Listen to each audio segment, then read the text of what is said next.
मैं भारतीय राष्ट्रीय कांग्रेस का एक साधारण कार्यकर्ता हूं। उसके साथ साथ मैं बिहार का रहने वाला हूं। शायद ये पहला मौका है कि मैं आप तमाम लोगों के सामने स्पष्ट तरीके से यह बात रखना चाहता हूं कि मैं ऐसे परिवार से आता हूं, हमारे परिवार में रिश्तेदारी में 16 लोग आर्म फोर्सेज की नौकरी करते हैं। मैं ऐसे परिवार से आता हूं जिसको शहीद का परिवार कहा जाता है। इंसर्जेंसी में हमारे एक भाई की शहादत हुई है, उन्होंने अपना सर्वोच्च बलिदान दिया है। और आप सबके चैनल पे भी मैं यही देख रहा हूं कि सब लोग यही कह रहे हैं कि सबसे ज़्यादा हिंसा बिहार में भड़क रही है। मैं इस बिंदु पे आपसे कुछ बात करना चाहता हूं। पहली बात तो ये कि हम लोग मार्केटिंग नहीं करना जानते हैं। हमको लगता है कि सेना का, देश के सर्वोच्च सम्मान का, ये मार्केटिंग करने का चीज नहीं है। लेकिन आप एक एक मंत्रियों का बयान सुन करके देख लीजिए। जो लोग अग्निपथ योजना का फायदा गिना रहे हैं, ऐसा लग रहा है कि कोई चीज वो बेचने की कोशिश कर रहे हैं। जैसे सेल्समैन की भाषा होती है ना, वाह मेगा बम्पर ऑफर चल रहा है, आपको 20 लाख रुपया भी मिल जाएगा, 4 साल में आप रिटायर भी हो जाएंगे, फिर आपको रिजर्वेशन भी मिल जाएगा। इस भाषा की मानसिकता को समझने का प्रयास कीजिए। ऐसा लगता है कि रेलवे स्टेशन के बाहर कोई चूहा मारने की दवा बेच रहा हो। साहब, आप मंत्री हैं, आप सबसे पहले देश की जनता को यह बताइए कि इस योजना की जरूरत क्या है। हर साल जब 50,000 से ज्यादा भर्तियां और नियमित भर्तियां, जिसमें टीए भी है, डीए भी है, पेंशन भी है, सेंट्रल स्कूल में एडमिशन का भी प्रावधान है, रेलवे का भी टिकट मिलेगा, हवाई जहाज का भी टिकट मिलेगा, और अगर सर्वोच्च बलिदान आप देते हैं, आपको शहादत होती है, तो आपके परिवार का भी ख्याल रखा जाएगा। इन तमाम बातों को छोड़ करके मंत्री कह रहे हैं कि आपको 20 लाख रुपया मिल जाएगा इस उम्र में। यह वही भाषा नहीं है कि प्रधानमंत्री जी बोले थे कि काला धन वापस आ जाएगा तो आपके खाते में 15 लाख रुपया मिल जाएगा। मिल गया क्या 15 लाख रुपया? जिस खाते में 15 लाख रुपया मिलने वाला था ना, उसी खाते में 20 लाख रुपया भी मिलेगा। इस मानसिकता को समझने की जरूरत है, और इसीलिए हम लोग इस योजना की जरूरत पे सवाल उठा रहे हैं।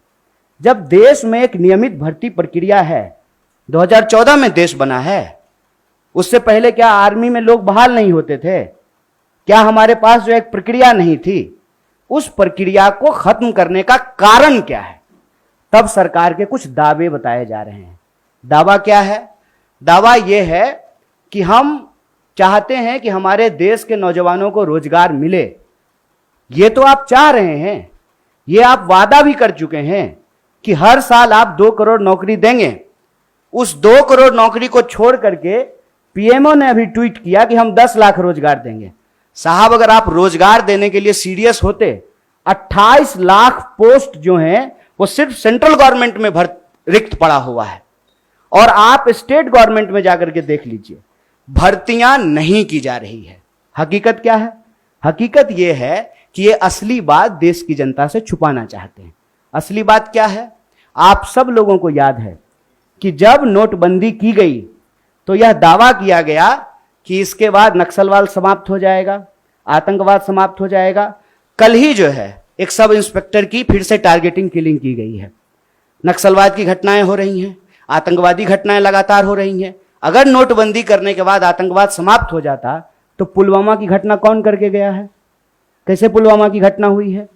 तो ये दावा करते हैं। जब उस दावे का आप पड़ताल करेंगे तो आपके ऊपर ही आरोप लगाना शुरू कर देंगे। एक व्हाट्सएप मैसेज घूम रहा है जिसमें कहा जा रहा है कि जिस भी योजना का कांग्रेस विरोध कर रही हो, ऐसा आप मान लीजिए कि वो योजना सही है। कांग्रेस के विरोध करने से आप चलते हैं? आप सत्ता में बैठे हुए मोदी जी, आपके ऊपर देश की जनता ने भरोसा किया है। विपक्ष के भड़काने से लोग भड़क जाते, विपक्ष की कही हुई बात लोग मान लेते, तो प्रधानमंत्री मोदी जी होते। इस देश के लोगों ने मोदी जी के ऊपर भरोसा किया, और मैं याद दिलाना चाहता हूं कि ये वही नौजवान हैं। ये उस वक्त हिंसा नहीं किए जब इनके माँ बाप हजारों किलोमीटर पैदल चल करके अपने घर गए।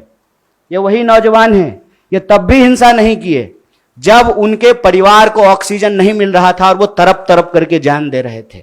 ये तब भी हिंसा नहीं किए जब आपने हर साल 2 करोड़ नौकरी नहीं दी। मैं देश की सरकार से, भारतीय राष्ट्रीय कांग्रेस की तरफ से यह अपील करना चाहता हूं कि ये कोना कोना कौन कोना सोतली पुतो कोना खेलना बंद कीजिए। आप हकीकत में बताइए कि रियलिटी क्या है।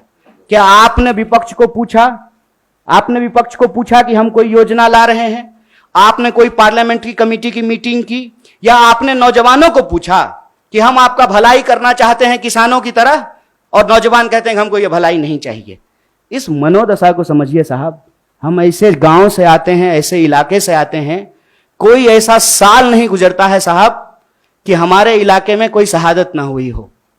हमारे इलाके में लोगों के पास महज नौकरी नहीं है सेना, हम जानते हैं इस बात को। जब किसी परिवार में किसी बच्चे को सेना की नौकरी मिलती है, पूरे इलाके में उनका सम्मान होता है।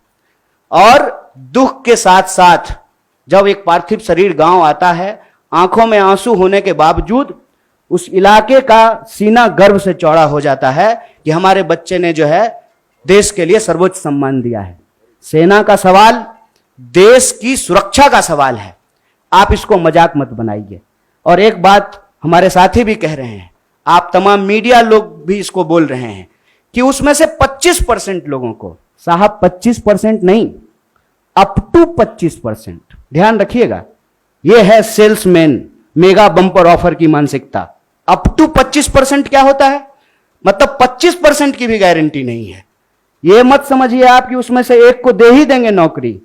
बहुत चालाकी से टर्म्स एंड कंडीशन लिख दिया है, अप टू 25%।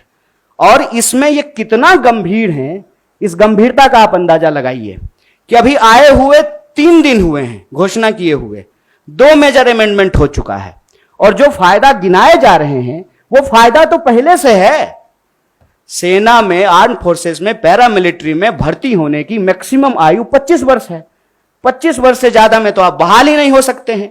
उसके बाद अलग अलग रैंक पे आप कितना समय तक सेवा देंगे वो पहले से निर्धारित है। और जो लोग आर्मी की नौकरी समाप्त करके, सेवा समाप्त करके आते हैं, उनको अन्य जगहों पे सुविधाएं दी जाती है। भूतपूर्व सैनिकों को सुविधाएं दी जाती है, भूतपूर्व सैनिकों के परिवारों को सुविधाएं दी जाती है। और आप में से बहुत सारे लोग, मैं बहुत साधारण बात करता हूं, मुझे लंबी चौड़ी बात करनी नहीं आती है, क्योंकि कहते हैं जाके पैर न फटे बिवाई, वो का जाने पीड़ पड़ाई। हमको पता है कि आर्मी में कौन लोग जाते हैं। गृह मंत्री का बेटा आर्मी में नहीं जाएगा, वो बीसीसीआई का सेक्रेटरी बनेगा। हमको पता है कि वहां पे सेवा करने वाले कौन लोग होते हैं। गरीब किसान मजदूर के बच्चे होते हैं। कोई नेता का बाल बच्चा आर्मी में नहीं जाता है। जाता है, प्रधानमंत्री भी जाते हैं फोटो खिंचवाने के लिए।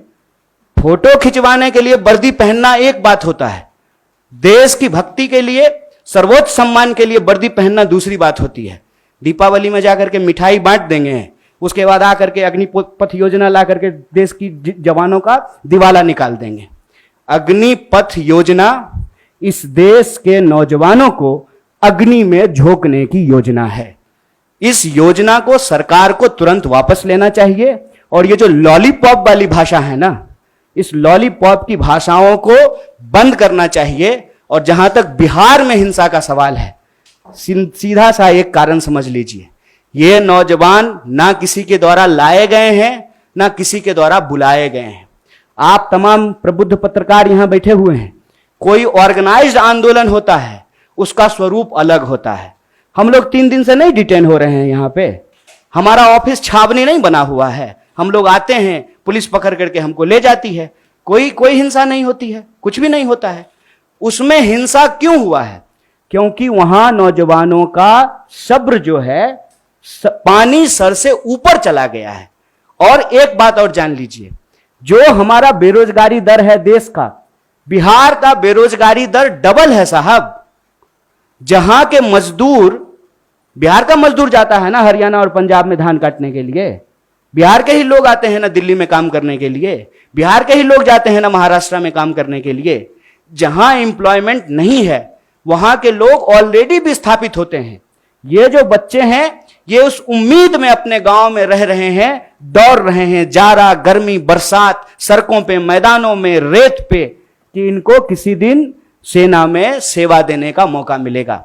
ये मौका इनसे जब छीना जा रहा है तो इनका सब्र टूट गया है। लेकिन मैं इन तमाम नौजवानों से भी एक अपील करना चाहता हूं, दोस्त, हम किसान के बच्चे हैं और हमारे मां बाप ने इस सरकार को झुकाया है, इस सरकार को बताया है कि ये देश गांधी का देश है और गांधी के देश में सत्य और अहिंसा से ही कोई लड़ाई जीती जा सकती है।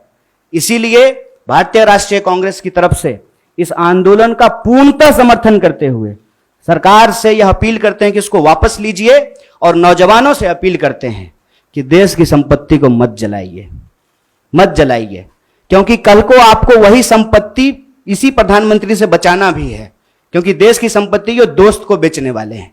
ये हमारे आपके टैक्स के पैसे की संपत्ति है, इसकी रक्षा कीजिए, सत्य और अहिंसा के रास्ते पे चलिए। और किसानों ने 700 लोगों की शहादत देने के बाद 1 साल से ज्यादा आंदोलन चलाया, शांतिपूर्ण तरीके से चलाया, तमाम तरह के आरोप लगाए गए, जैसे आज आपके आंदोलन को कहते हैं उपद्रवी, तोड़फोड़ करने वाले, हिंसा करने वाले। ये कहां से आ गए, कैसे आ गए, कौन है इसके लिए जिम्मेवार? और विपक्ष के माथे पर मत खेलिए। विपक्ष की बात जनता अगर सुन रही होती तो आप देश के प्रधानमंत्री नहीं होते। इसलिए प्रधानमंत्री होने के चलते मैं आपसे अपील करता हूं कि इस योजना को आप वापस लीजिए। बहुत बहुत धन्यवाद, बहुत बहुत शुक्रिया।